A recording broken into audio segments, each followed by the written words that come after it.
strategies of international business. What are the strategies? Unit 7, international entry strategies. You see how to enter the international market. You see, suppose you are doing exports, especially garments from our country. You see, garments are exported to USA. This children dresses, gents shirts. Before entering a foreign market, you see, organizations must make several strategic decisions regarding their expansion. Suppose you are having a proprietorship firm here, you will make it converted into partnership. Then if you are getting a partner from abroad, say in America, you are having one partner, so it will be easy for you to do with his help the business, because somebody should be there, you see, in another country for follow. If you are having your representative office, it is very good. It is very good.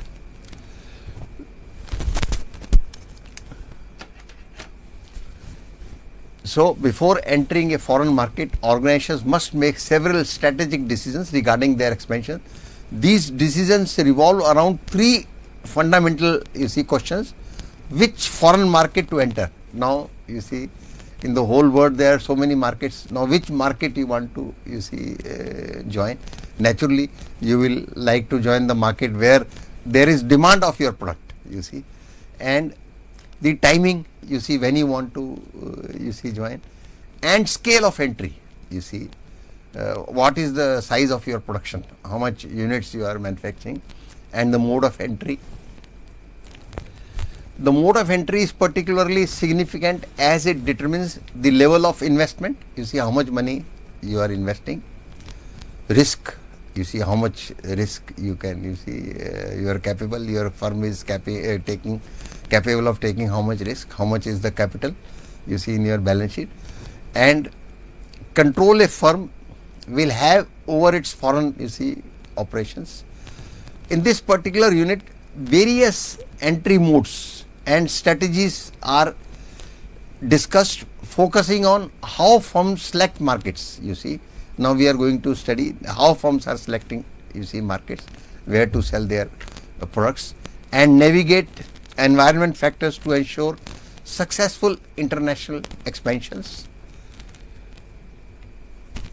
Entering international market is fraught with uncertainty. Naturally, you see, there is risk. You see, there is risk. As companies, you see, must navigate diverse political, economic, social, technological, environmental, and legal factors. You see, we call it in short PESTEL. P stands for political, E stands for economical, S social, then environmental, and then legal. Now, there is an example. Nobody will like to do business in Pakistan, because there the political condition of the country is very, you see, bad. Government is not stable. The unpredictability of these factors can significantly impact the success of, you see, market entry. For instance, when you see KFC, you see, when KFC came to our country, you see, there were so many objections. You see, it faced socio-cultural challenges, because, you see, in our country, most of the people, you see, they are vegetarian. Now KFC, you see, their main, you see, product is non-veg, you see, including protest and accusations of violating food norms. This example highlights how firms must thoroughly analyze the market before, you see, entry.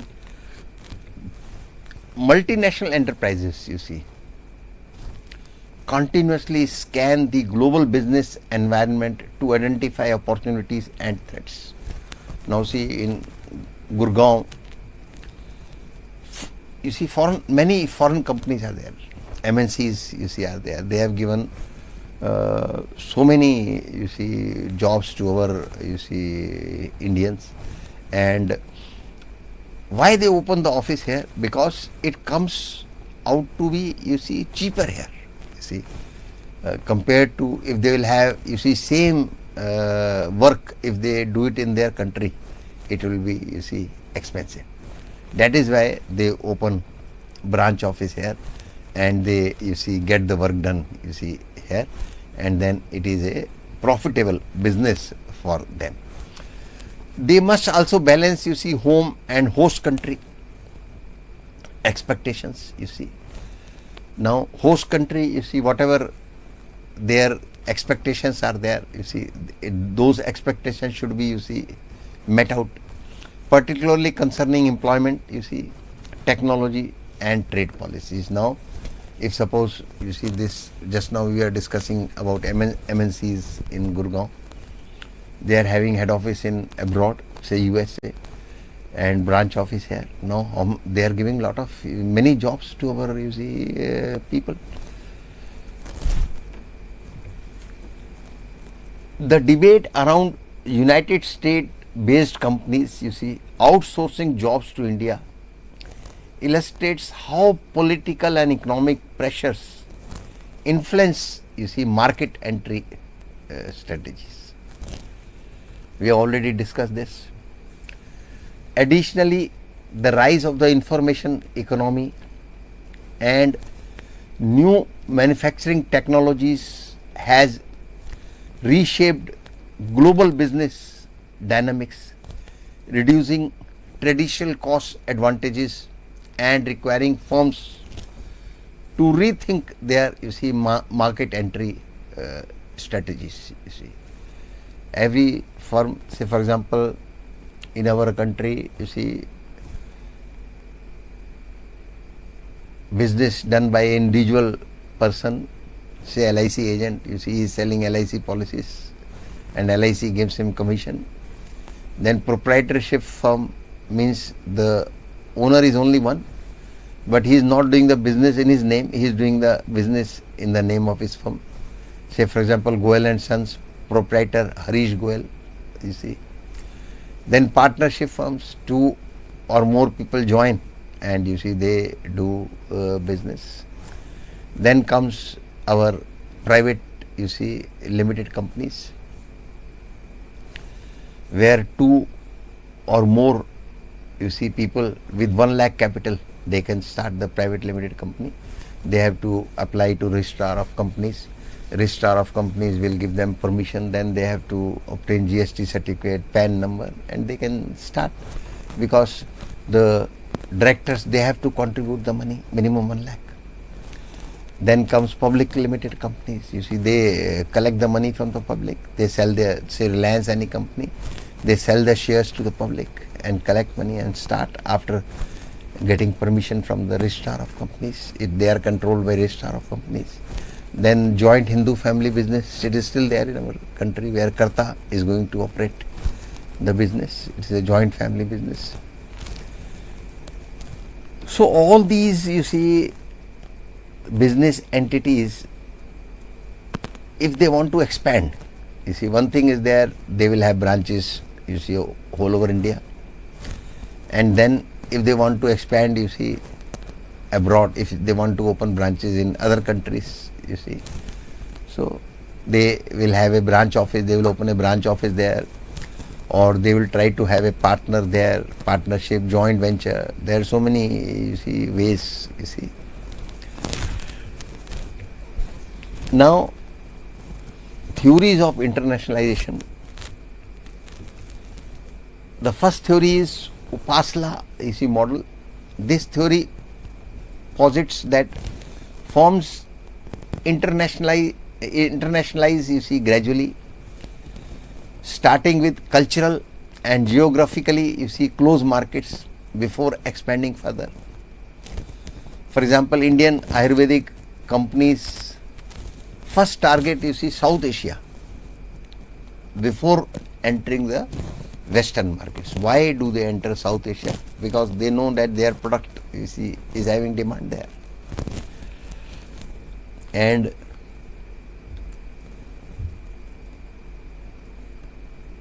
Ayurveda, you see, in our country also, you see, you can have, you see, allopathic medicines, you see, doctors you will find, then Ayurveda doctors are also there, homeopathic doctors are also there.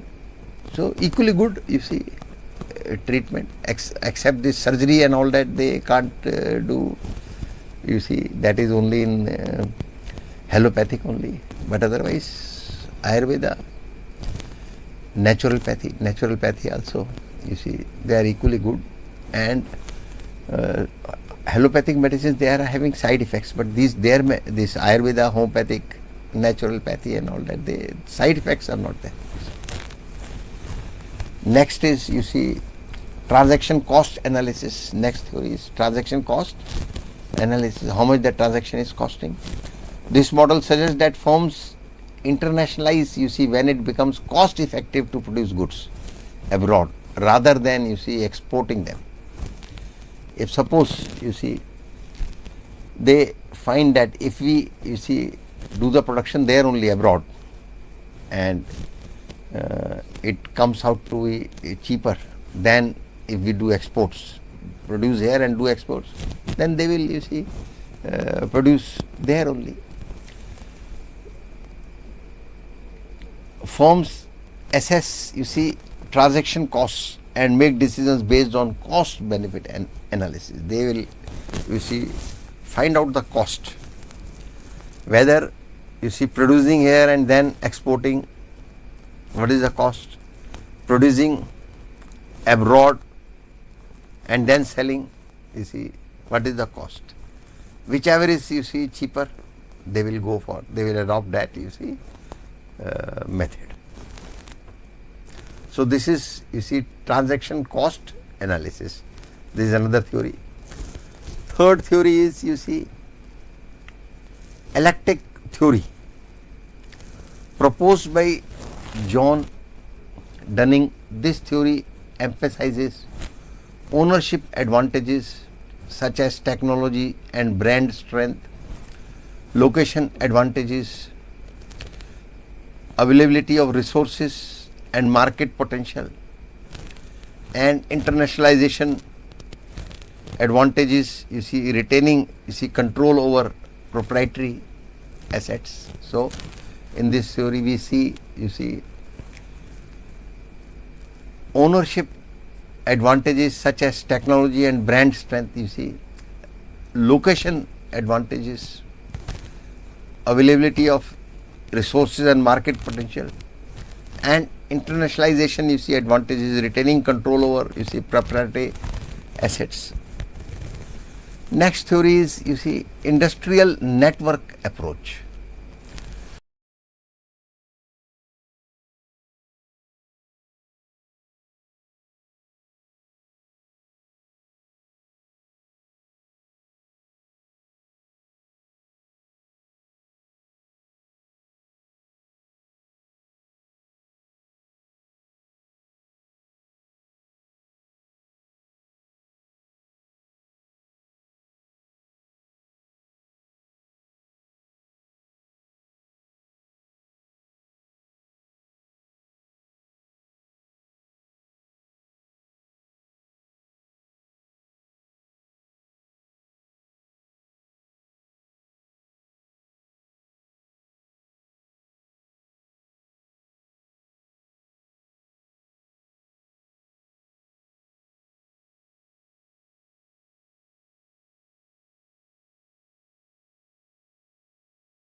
Psychological distance and accessibility.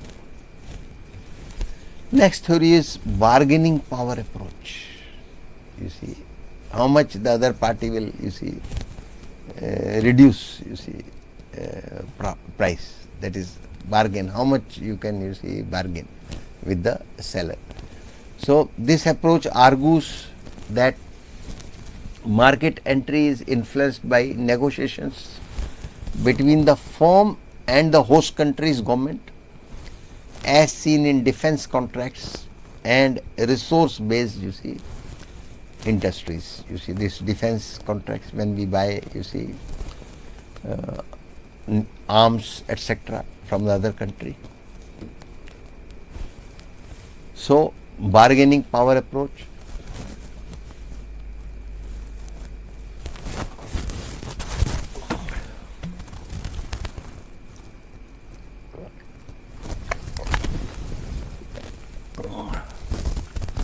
This approach argues that market entry is influenced by negotiations between the firm and the host country's government, as seen in defense contracts and resource based, you see, industries. Market attractiveness.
So factors influencing market entry mode, you see, market attractiveness. Now, the size and growth potential of the market, if it is a big market or medium-sized market or small market, play a critical role in deciding whether to enter.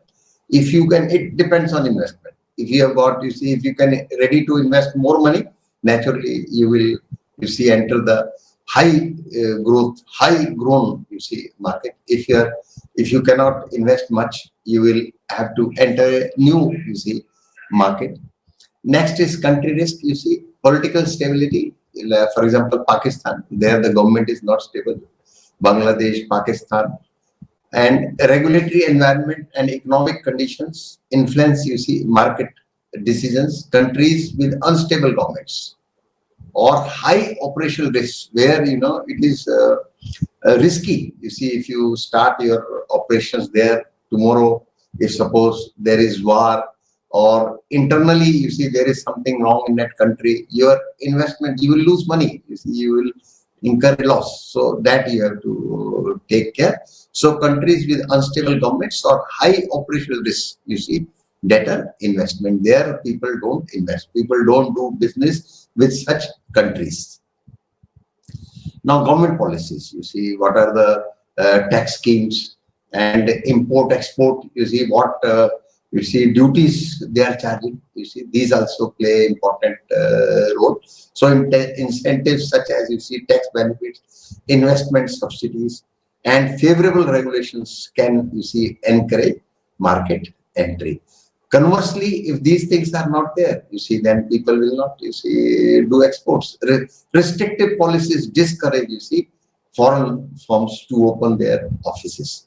Now, for example, in our country, you see, this exports, they give, you see, lot of preference. Those companies, those firms, those business enterprises who are doing exports, government gives them subsidy also. Besides, you see, tax benefits, they enjoy the subsidies also from the government. In banks also, you see, they charge when they finance export oriented unit, the rate of interest charged in the local, you see, local business firms is less. Where if you do exports, the rate of interest, if you obtain the finance from a bank, is less. So this is a sort of facility they give, so that just to boost exports, what they want, more exports should be there. If exports should be more, we will get, our country will get foreign exchange, we will get, you see, dollars, balance of payments, you see. If exports are more and imports are less, we will always have, you see, foreign currency. Now, next is, you see, a timing of entry, when you are entering the market. Early movers benefit from first mover, you see, advantages, while late entrants, you see, learn from competitors' experiences. You see, if you are entering the market late, then you will have the record of the earlier, you see, entrants, how they are doing, but face higher, you see, competition. Then competition will be more if you are entering late. Next factor is, you see, internal capabilities. You see, firms must evaluate their resources, you see, competencies and financial strength before expanding internationally. If you are financially sound, you see, if you are, say, for example, if it is a private limited company, if the company is, you see, rich, cash rich company, if the directors are having, you see, a lot of money, naturally they can, you see, have branch offices in other, you see, countries where they expect that their product will be, you see, sold. Next is cost benefit analysis. Firms assess the return on investment, you see, ensuring that the benefits of market entry outweigh the associated costs and risks. You see, they calculate the, you see, cost price, then profit they will calculate. If they find that it is profitable, if this business is profitable, definitely, you see, they will open branches abroad and, you see, do production there. If suppose, you see, you are doing exports, if you are producing in our country only, and if you are doing exports, this cost, and if suppose you are opening a branch office in a foreign country and doing production there, you see, that cost, they will see which is, you see, expensive. If it comes to be, you see, if they do production in our country and then they do exports, if it comes to be cheaper, then they will adopt this method. If by opening a branch in a different, you see, country and doing production there, if that comes out to be cheap, then they will do, you see, adopt that method. Next is, you see, exporting, market entry modes. Exporting, the simplest and least risky mode. Exporting allows firms to test, you see, foreign markets without significant investment. Direct exporting provides better control over distribution, while indirect exporting involves, you see, intermediaries. There you have to pay them commissions like brokers in our country, reducing operational complexity, but also, you see, control. Now, for example, you see, an Indian firm is exporting cotton, just shirts, you see, to a USA based, you see, firm. 10,000 shirts order. Suppose first you will receive the order, you see, then, you see, firms abroad, they will send you a letter of credit. Letter of credit means, you see, the importer firm will ask its bank to give a letter of credit to the exporter's bank that we take the responsibility of the payment. If suppose the order is met as per the, you see, terms and conditions, everything is okay, then don't worry about the payment. The importer will definitely pay the money, otherwise we will pay the money. So then the exporter, after getting this letter of credit, after when the bank informs that we have received a letter of credit from such and such bank, such and such importer, so exporter will, you see, start doing production. That exporter will get from the Indian bank export credit also. If suppose he is not having money, he can take export credit, that is packing credit. Then the exporter will start, you see, doing the production, and he will meet out the order as required, and then he will send the shipment. Once shipment goes, all those documents are submitted to the bank by the exporter. Now, the moment the bank gets the documents, bank immediately, you see, can give the money to the exporter, or, you see, exporter can wait till the money comes from the, you see, importer's bank. Now, these documents, exporter's bank will send to the importer's bank in the foreign country. That importer's bank, especially this bill of lading, you see, by means of which the importer will, you see, get the goods from the ship. This bill of lading is handed over by the foreign countries, you see, bank to the importer after he deposits the money in the bank. You see, if he pays, then they will give him letter of credit and other documents, and then he will take the delivery of the goods from the ship, and he will, you see, then he can, you see, sell the goods. So like this, the international business, you see, takes place in our country also. You see, business takes place like this only. Suppose you are selling the goods from here to Bombay. Same way, you see, you will have you will send the goods by railway, or you will send the goods by, you see, lorry. You will have a lorry receipt, you will have a railway receipt. If you are sending by air, it is of course going to be very costly. You will have airway bill. So these documents you submit to your banker in, say, you are sending the goods from Delhi, local, to Bombay. That Delhi, your bank will send the documents to the buyer's, you see, bank in Bombay. Then buyer's bank will hand over the documents to the buyer after receiving the money. Then buyer will take the delivery of the goods. Same way. You see, the method is same. If you do business in India, if you do business, you see, abroad, method is same. So this is how exports are done. So the simplest and least risky mode is exporting. Exporting allows firms to test foreign markets without significant investment. Investment is not much because you are already producing that particular good in our country. Direct exporting provides better control over distribution. You are having directly, you see, good terms with the importer. While indirect exporting means, you see, in between there is somebody who is, you see, getting the work done. Involves intermediaries, reducing operational complexity, but also, you see, control also. In that case, you will lose. Of course, operational complexity is reduced, but control also you will, you see, reduce. Next is licensing and franchising. You see, firms grant rights to foreign entities to use their brands, you see, technology or business model in exchange for royalties. You have to pay them royalty. While this method reduces financial risk, it also, you see, limits control over brand, you see, reputation and, you see, operations. So market entry modes, licensing and franchising. Firms grant rights to foreign countries to use their, you see, brand.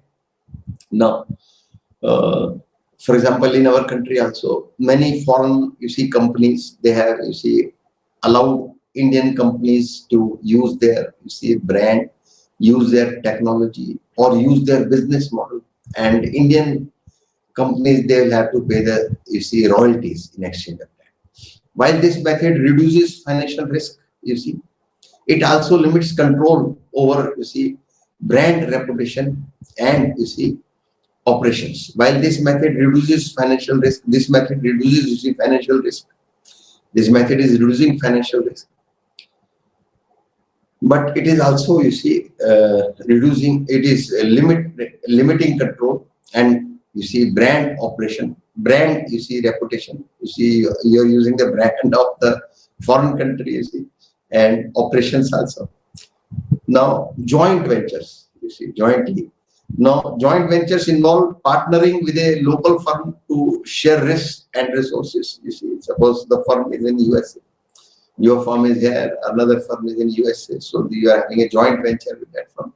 This approach helps firms navigate regulatory environments and cultural uh, barriers may lead to conflict, you see, between partners. Then next is, you see, FDI, foreign direct investment. This mode includes wholly owned subsidiaries and, you see, acquisitions. Foreign direct investment allows firms to have full control over their operations, but requires substantial investment and exposes them to, you see, political risks. So, foreign direct investment (FDI). This method includes, you see, wholly owned subsidiaries and, you see, acquisitions. Foreign direct investment allows firms to have full control over their operations, but requires substantial, you see, investment and exposes them to political, you see, risk. You will expose to political risk. You should have, you see, you will have to invest substantially. Next is turnkey projects. Firms design and build production facilities for clients in foreign markets, transferring ownership once, you see, operations commence. This mode is common in industries such as construction and engineering. In this activities, construction, engineering, this turnkey projects, you see, this is, you see, good. So turnkey projects, what are turnkey projects? Firms design and build production facilities for clients in foreign markets, transferring ownership once operations, you see, commence. This mode is, you see, common in industries such as construction and engineering. Now, corporate objectives. Firms align their market entry with long-term business goals and competitive advantages. Risk and control balance. Strategies must consider the level of risk a firm is willing to take versus the degree versus uh, the degree of control it, you see, wants over foreign operations. Now, market conditions, strategies could adapt to the nature of the industry, level of competition, and customer preferences, investment operations, cost implications, administrative requirements, and expected payback influence strategies decisions. So, market entry strategies, next strategies, market conditions, strategies should adopt to the nature of the industry, level of competition, and customer preferences, investment considerations, cost implications, administrative requirements, and expected payback influence strategic decisions. Next is speed of entry. Firms must decide whether to enter a market aggressively or gradually build their presence, whether to enter aggressively or, you see, gradually. Next is, you see, for example, companies in the service sector such as hospitals prefer wholly owned subsidiaries or joint ventures, you see, over licensing to maintain brand integrity and customer trust. Similarly, companies in high-tech industries protect proprietary knowledge by choosing FDI over licensing. So companies in the service sector, such as hospitals, prefer wholly owned subsidiaries or joint ventures over licensing to maintain brand integrity and customer trust. Similarly, companies in high-tech industries protect proprietary knowledge by choosing FDI over licensing. International market entry is a complex process that requires careful evaluation of environmental factors, market potential, and internal UC capabilities. Theories of internationalization provide a conceptual framework for understanding how firms gradually, expand globally. So, international market entry is a complex process that requires careful evaluation of environmental factors, market potential, and internal capabilities. Theories of internationalization provide a conceptual framework for understanding how firms expand gradually. Various entry modes, including exporting, licensing, joint ventures, and FDI, offer different levels of risk, control, and investment requirements.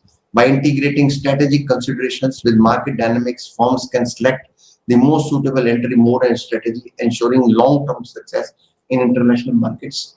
So, various entry modes, including exporting, licensing, joint ventures, and FDI, offer different levels of risk, control, and investment requirements. By integrating strategic considerations with market dynamics, firms can select the most suitable entry mode and strategy, ensuring long-term success in international markets.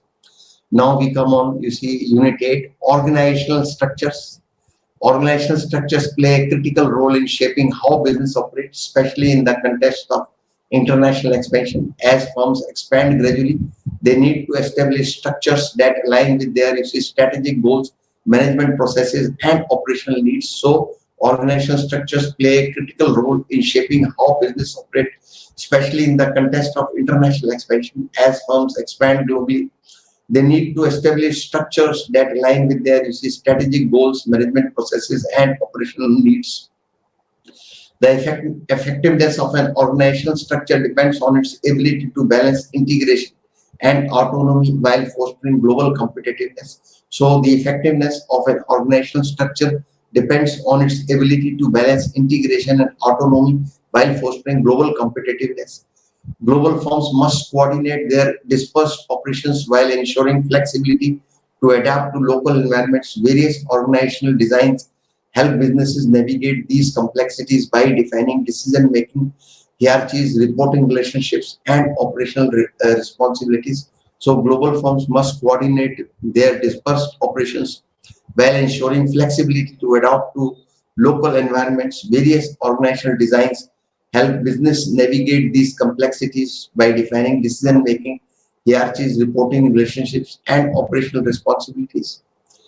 When designing an international business structure, organizations must consider four fundamental factors: structure, management process, people, and organizational culture. The organizational structure defines reporting relationships and decision-making authority. So, when designing an international business structure, organizations must consider four fundamental factors: structure, management process, people, and organizational culture.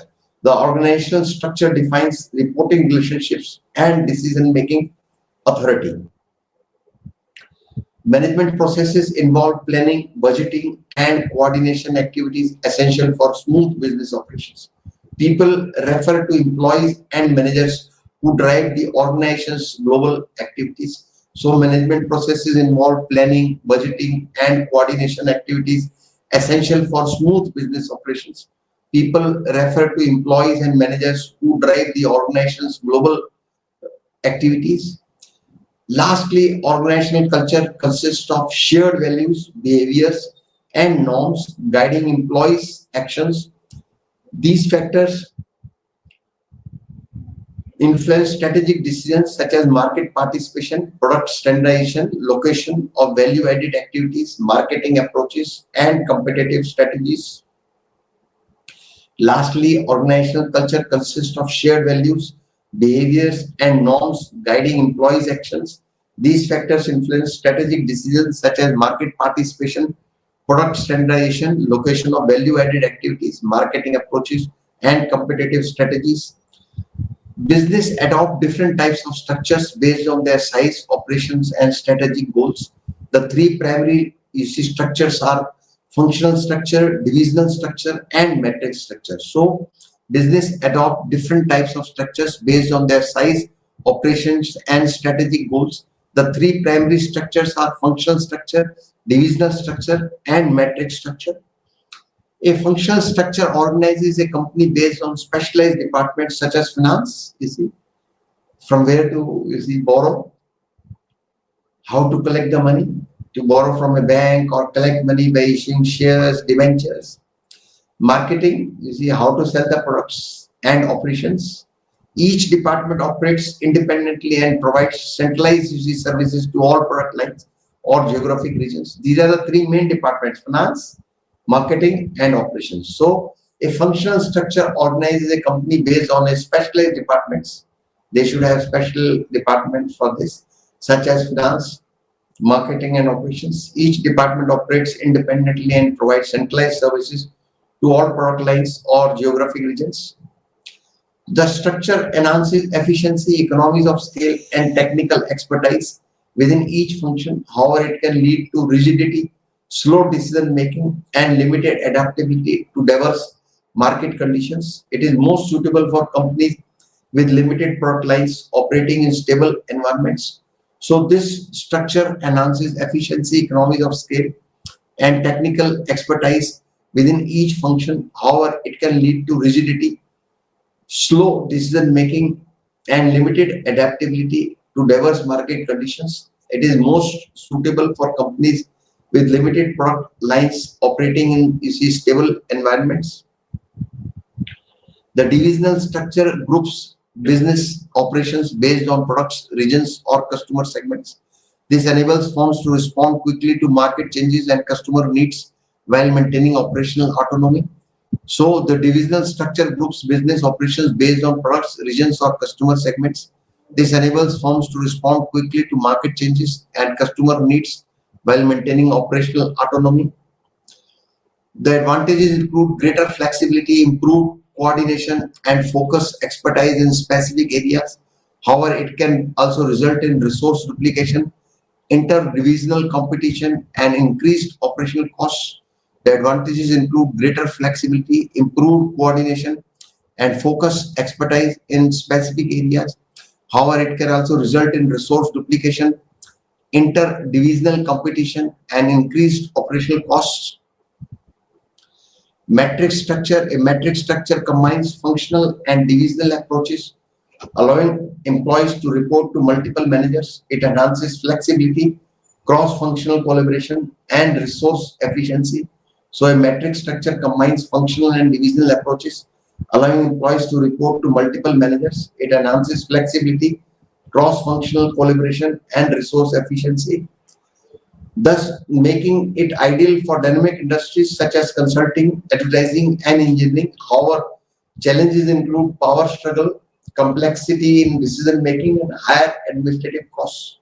So, making it ideal for dynamic industries such as consulting, advertising, and engineering. However, challenges include power structures, complexity in decision making, and higher administrative costs. The international division structure is commonly used by firms expanding into foreign markets.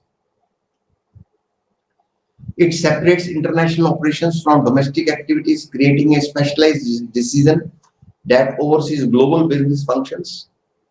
The international division structure is commonly used by firms expanding into foreign markets. It separates international operations from domestic activities, creating a specialized division that oversees global business functions. This structure enables companies to focus on international growth, develop specialized expertise, and respond quickly to market changes. However, it can lead to conflicts between domestic and international divisions, duplication of efforts, and inefficiencies in global coordination. So, the structure enables companies to focus on international growth, develop specialized expertise, and respond quickly to market changes. However, it can lead to conflicts between domestic and international division, duplication of efforts, and inefficiencies in global coordination. Global function structure. A global function structure centralizes decision making at the headquarters.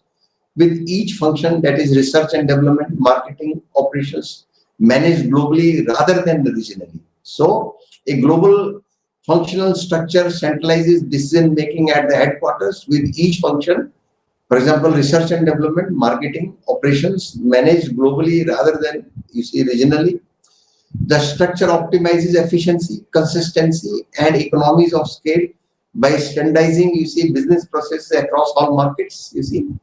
Naturally, if in economies of scale, your fixed cost is same, only variable costs, changes. You have to buy more raw material for manufacturing more units. However, it may reduce local responsiveness and slow down decision making in dynamic markets where local adaptation is necessary. So, this structure optimizes efficiency, consistency, and economies of scale by standardizing business processes across all markets. However, it may reduce local responsiveness and slow down decision making in dynamic markets where local adaptation is necessary. A geographic structure decentralizes decision making, allowing regional subsidiaries to operate autonomously. This approach is beneficial for companies operating in diverse markets with unique consumer preferences and regulatory environments. So, a geographic structure decentralizes decision making, allowing regional subsidiaries to operate autonomously. This approach is beneficial for companies operating in diverse markets with unique consumer preferences and regulatory environments. It enables firms to adapt to local conditions, respond quickly to market demands, and leverage regional expertise. However, it can lead to resource duplication, inconsistencies in global strategies, and reduced economies of scale. So, it enables firms to adapt to local conditions, respond quickly to market demands, and leverage regional expertise. However, it can lead to resource duplication, inconsistencies in global strategies, and reduce economies of scale. The matrix division structure integrates both geographic and functional elements, assigning employees to multiple reporting lines. It allows firms to balance, global integration with local responsiveness, enhancing coordination across different business functions. So, the matrix division structure integrates both geographic and functional elements, assigning employees to multiple reporting lines. It allows firms to balance global integration with local responsiveness, enhancing coordination across different business functions. However, challenges include increased complexity, potential role conflicts, and higher administrative costs. However, challenges include increased complexity, potential role conflicts, and higher administrative costs. For multi-business global product division structure, for diversified, corporations operating multiple business lines, a multi-business global product division structure provides autonomy to each business unit. Each division operates independently with its own leadership and decision-making authority. This structure is beneficial for companies seeking specialized focus, agility in different market segments, and independent profit centers. However, it may result in duplicated efforts, lack of synergy between divisions, and inconsistent branding. A hybrid structure combines elements of different organizational models, allowing firms to customize their structure based on business needs. For example, an international division model may coexist with a product-based structure to ensure both global coordination and local market responsiveness. This approach provides flexibility, improved resource allocation, and strategic alignment, but will lead to complexity in reporting and decision making. A transnational structure emphasizes global integration while maintaining local flexibility.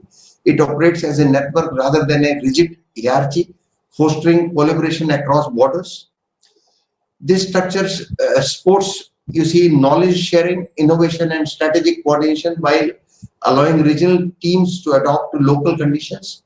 However, implementing a transactional model requires strong management process, cultural alignment, and extensive coordination mechanisms. The choice of structural the choice of organizational structure significantly impacts a country's global operations, influencing efficiency, market responsiveness, and competitive advantage. Functional